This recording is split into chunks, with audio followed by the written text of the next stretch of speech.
Existe uma história muito antiga e bem famosa sobre um profeta que foi alimentado por corvos no deserto.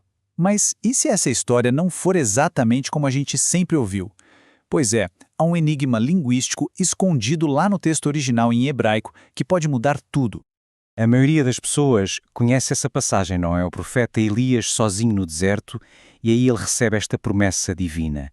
A ajuda, diz o texto, viria dos Orvim. E é aqui que começa o mistério. O que ou quem eram os Orvim?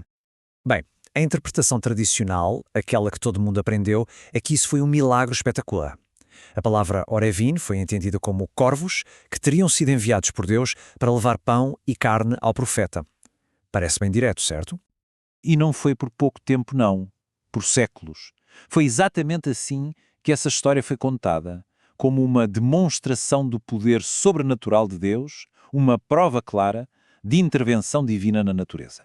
Mas é agora que a coisa começa a ficar realmente interessante, porque lá no texto original em hebraico existe uma pista que tem o poder de virar essa história de ponta cabeça. E o centro de tudo isso é uma única palavra, Oravim.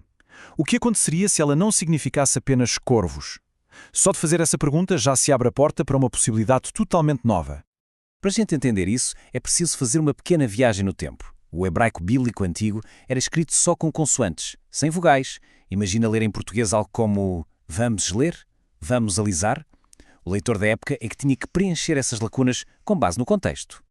As vogais que vemos hoje, aqueles pontinhos e tracinhos nos textos hebraicos, só foram adicionadas muito, mas muito tempo depois, por escribas conhecidos como massuretas. A intenção era boa, padronizar a pronúncia para que ela não se perdesse. Só que, ao fazer isso, eles tiveram que fazer uma escolha.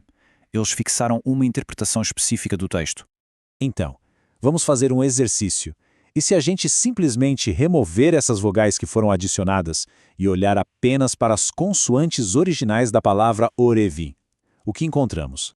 Sem as vogais, o que temos são as três consoantes raiz. Quando os escribas massuretas adicionaram os sinais vocálicos, eles guiaram a leitura para Orevim, com O-I, que quer dizer corvos. E pronto, esse significado ficou cimentado no texto. Só que aqui está o pulo do gato. Essas mesmas três consoantes podem ser lidas com outras vogais, ganhando significados totalmente diferentes. Sim, poderiam ser corvos, mas também poderiam ser árabes, ou comerciantes, ou até mesmo o povo da cidade de Arabá. De repente, as opções se multiplicam. E toda essa ambiguidade linguística abre uma porta para uma explicação bem mais humana. Uma interpretação que não depende necessariamente de um milagre. Então, ficamos com duas grandes possibilidades, nascidas das mesmíssimas três letras hebraicas. De um lado, um milagre sobrenatural com corvos. Do outro, um ato de ajuda humana, de pessoas locais.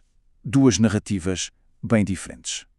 E se a ajuda divina não veio dos céus na forma de pássaros, mas sim através da bondade de pessoas aqui na Terra?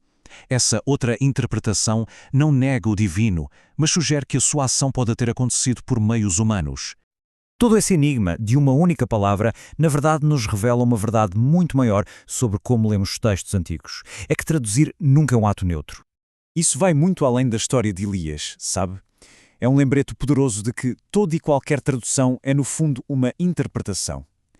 As escolhas feitas pelos tradutores há séculos afetam diretamente a forma como entendemos estas histórias hoje. Dá para pensar nisso como um funil. No começo temos o texto original cheio de possibilidades. Depois, os escribas escolhem uma forma de ler, estreitando as opções. Finalmente, os tradutores solidificam essa única escolha para outras línguas, e as outras possibilidades acabam se perdendo no tempo. E isso nos deixa com uma pergunta final fascinante. Que outros segredos podem estar escondidos, à vista de todos, nas línguas originais dos textos que achamos que conhecemos tão bem?